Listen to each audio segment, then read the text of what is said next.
हा रामकृष्ण हरी परायण बोला रामकृष्ण हरी. रामकृष्ण आता हरी तुमच्या सर्वांना. हातून तुमच्या हातून जे नामस्मरण झालं त्याबद्दल मला 2 शब्द तुमच्या मुखातून बोला. आणि हरिपाठातला हा त्यांचा अभंग खूप चांगला पाठ आहे, त्याबद्दल बोला. आता तुम्हाला नामस्मरणाची ही क्रिया एकंदरीत लिखाण कसं वाटलं? मला हरिपाठ संपूर्ण पाठ आहे. क्या बात आमचे आहे. कारंडे सर जे लहानपणापासून वारी करतात, वारकरी आहेत, तर आणि नेहमी त्यांच्या मुखातून वारीबद्दलच ऐकतो 100%. किंवा त्यांचे आईवडील त्यांच्याबद्दलच ऐकलं. पुन्हा त्यांची नोकरी सांभाळून ते सर्वात पुण्याचं काम करून दुसरं पुण्य कमवत आहेत ते नामस्मरणाचं. क्या बात. आणि ते नामस्मरणाचं पुण्य आहे ते प्रत्येकाच्या नशिबात नसतं.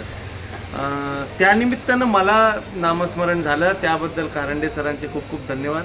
आम्ही धारावीमध्ये विठ्ठल मंदिराच्या इथे बसलेलो आहोत. आज कदाचित दुपारची मंदिर वेळ बंद आहे, आहे. दुपारची वेळ आहे, हरकत नाही.